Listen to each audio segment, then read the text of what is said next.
Hello, everybody. This is AK.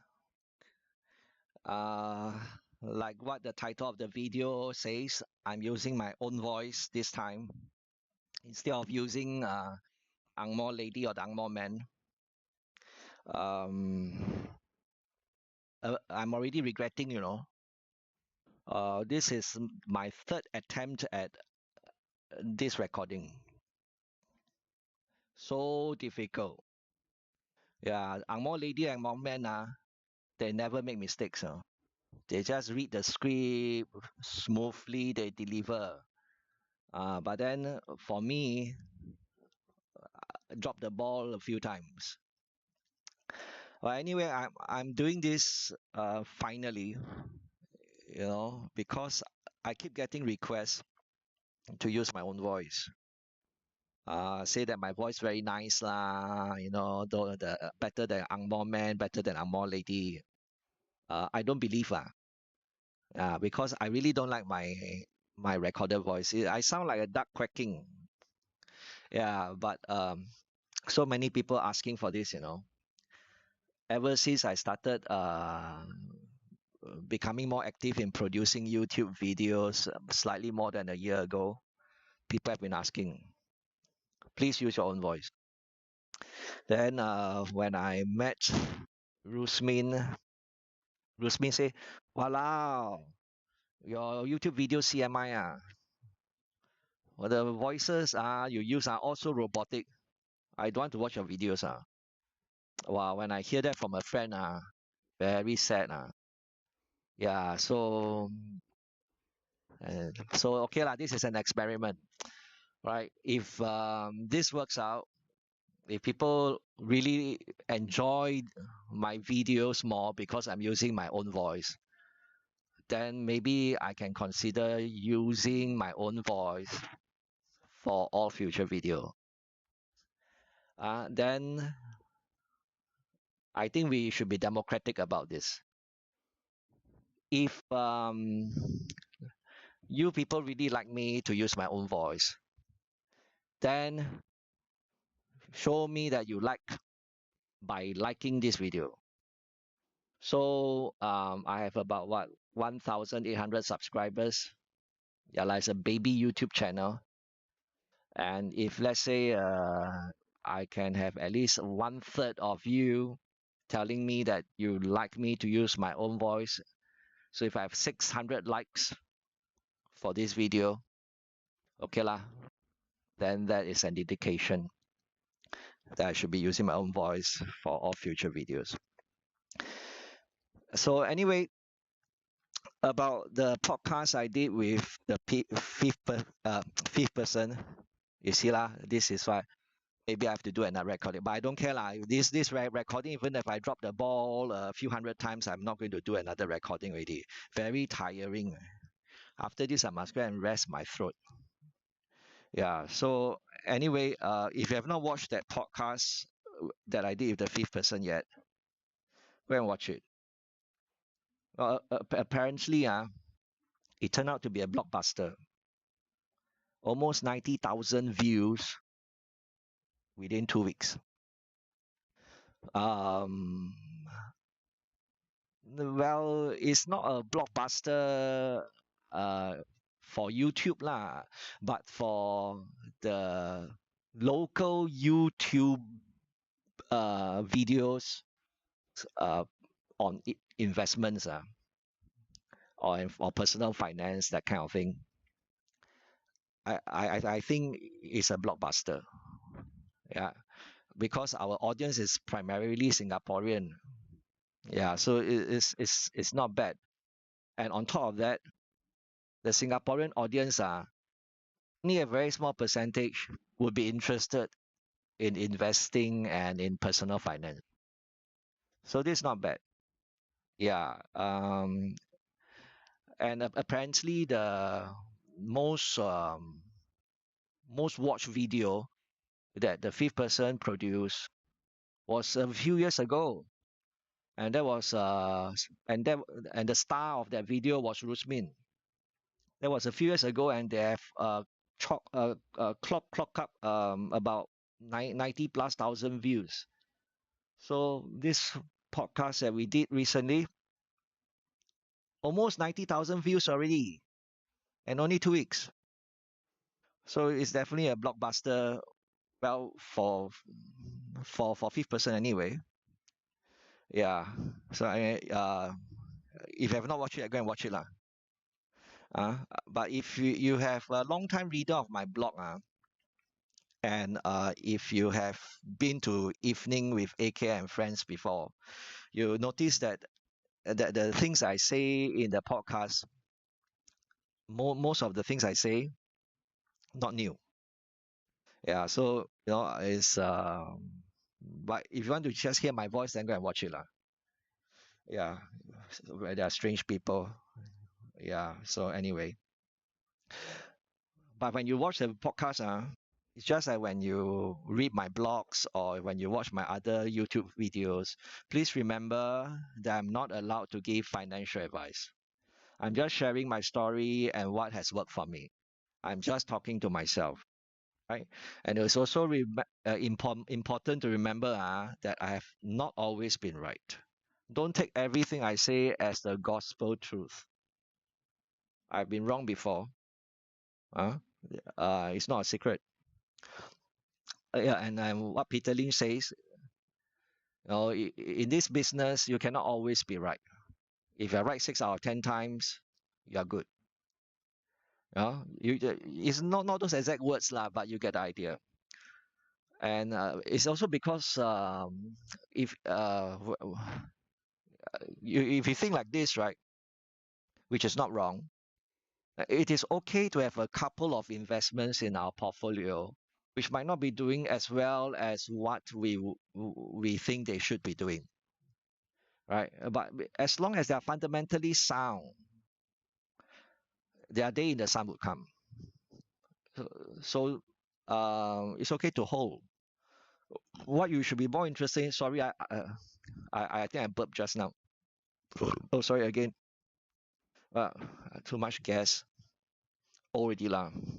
Yeah. Anyway, you have to remind yourself lah.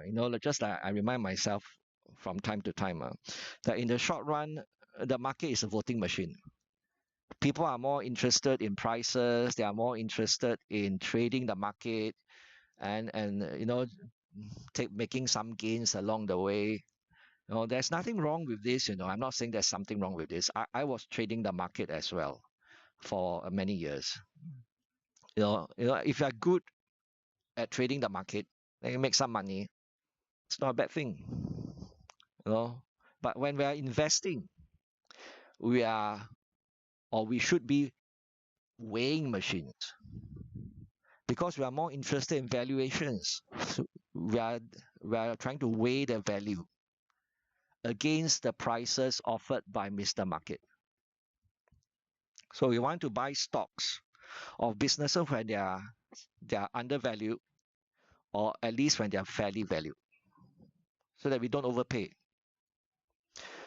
But depending on what kind of investor we are, we will look at different things. But in the end, all investors are searching for value. If you think you're an investor, you should be searching for value. Value. Yeah. And then as an investor for income, what am I searching for? I'm more concerned with whether my investments able and willing to pay me as expected.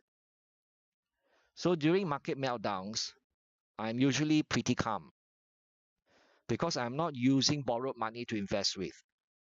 No need to panic, right? I will not get margin call, you know, and there is no need for me to sell at depressed prices. Also because I do not need to meet obligations, because I'm not using money meant for something else in life. So that's important to remember. Don't use borrowed money, and don't use money that you have earmarked for something else in life, especially in the short term, to invest. Because you don't want to be caught in the situation where you might have to sell your stocks at any price that Mr. Market offers you. No control. It's a very depressing thought. And it's also important to remember that what I achieved today, what I've achieved today, took many, many years, and in fact, is decades, right? But it's totally worthwhile. Because for many years, I do mostly nothing, to enjoy the sort of passive income that I have. Unlike those days when I was very active as a trader, trading is not passive income, right? When I tell people that if AK can do it, so can you. I really believe in this. You know, as an average income earner, if we are prudent financially and patiently invest for income, we can become a millionaire too. Of course, to invest, we need capital. And in the beginning, it's going to be tough because this capital is going to come from our earned income in the early days, unless we have been very lucky. Yeah. So I talk to myself in my blog, as also in our YouTube channel, how to save 100% of our take-home pay. It sounds funny, but it really isn't a joke. If you search my blog, my YouTube channel, which is still a baby, you will find the content, right? When the dividends we receive is able to fund our lifestyle, we can save 100% of our take-home pay. It's quite simple, but it's not easy because it requires a lot of discipline, right? And you really have to stick to the plan. And of course, we shouldn't be saving for the sake of saving, right? The money saved can be used to invest for more income when the time is right. So you remember my idea of having a war chest, right? When Mr. Market is depressed, roll out your war chest and buy it. Yeah. So if you have not read my blog on how to have peace of mind as an investor, you might want to read that. And in that blog, I talk about having a war chest and how important it is to have a war chest. So the money saved can be used to invest for more income when the time is right, right? Wealth creation will continue. Then when people see the title like $200,000 in dividends last year, some people think, wow, maybe AK had a $4 million inheritance, or maybe he struck Toto or something. 5% dividend yield on a $4 million in dollars investment will give you $200,000 in dividend. Easy. Where got like that? Where the $4 million come from? When I started my journey, I only had a few $1,000s, and a monthly salary was $3,000 a month. Those were hard times. And long-time readers might remember that I talked to myself about becoming a shareholder in ST Engineering in the early days. Wait, ambulance. Okay. You see, that's another example of ball dropping. But like I say, I'm not going to do another recording already. Very tired. My throat hurts now. Yeah, so where was I? Oh yeah, SC Engineering. $1.55 a share. In those days, one lot was 1,000 shares. $1,550 before brokerage fees and all that. For a person making $3,000 a month, that was a lot of money.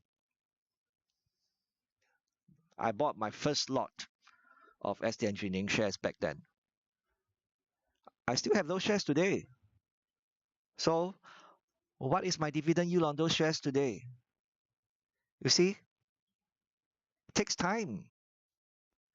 Then, of course, more recent example would be my investment in AIMS APAC REIT, which I bought mostly during the global financial crisis. Those days it was under 20 cents a share. But of course, they consolidated 5 to 1.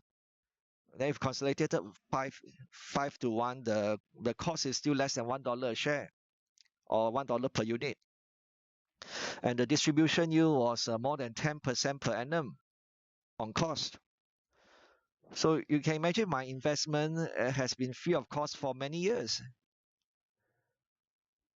And I'm still getting money from them. I'm still getting paid. See,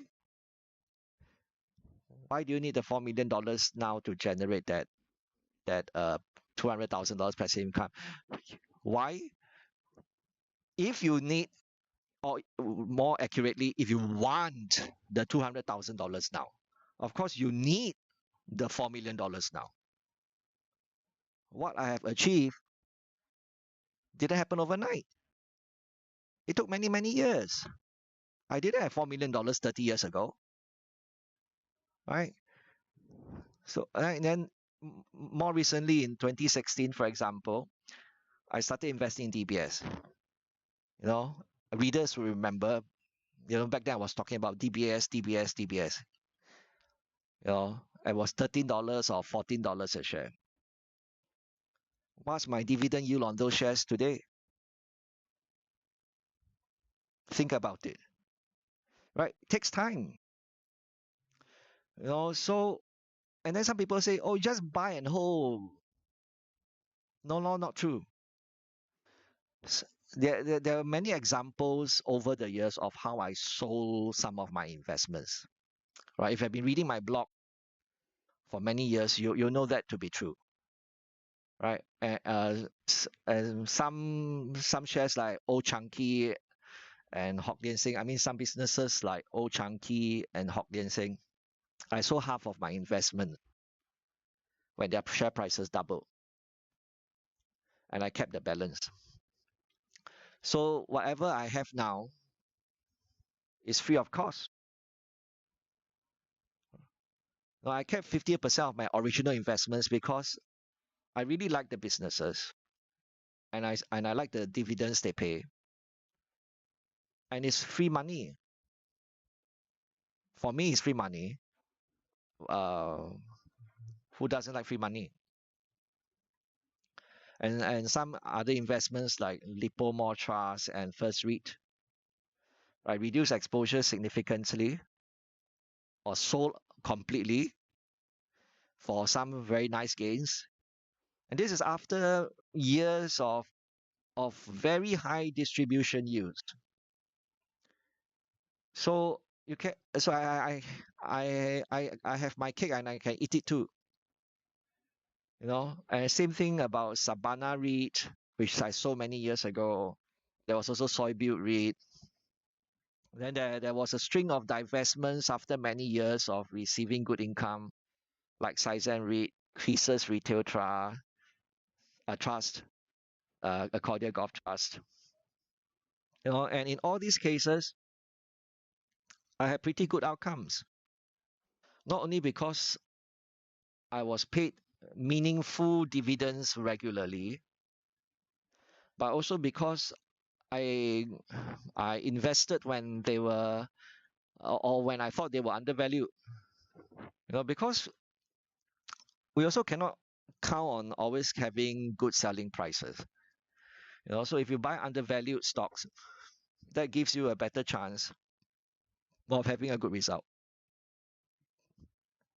And of course, these gains help give me more ammo to fire when Mr. Market goes into a depression. So, for example, during the COVID-19 pandemic, I bought about $200,000 worth of UOB common stock. $200,000. It's a lot of money to regular folks. Then where did a retiree like AK, who depended on passive income for a living, get the money from? Where do you think he got the money from? Yeah, I'm not going to insult your intelligence by telling you. Yeah. So anyway, AK very long-winded lah. Uh, so let me see if how I can end this. Yeah. So remember that there will always be naysayers. The thing is that all of us have different circumstances, but we can all share the same philosophy, right? Then, if we stay true to that philosophy, we can all achieve success, although it might be in varying in degrees. This is because, like I say, we have different circumstances. w- we have different demands placed on our life. So some have it easier, some might have it harder. But if we're disciplined and if we stick to the plan, we can do it.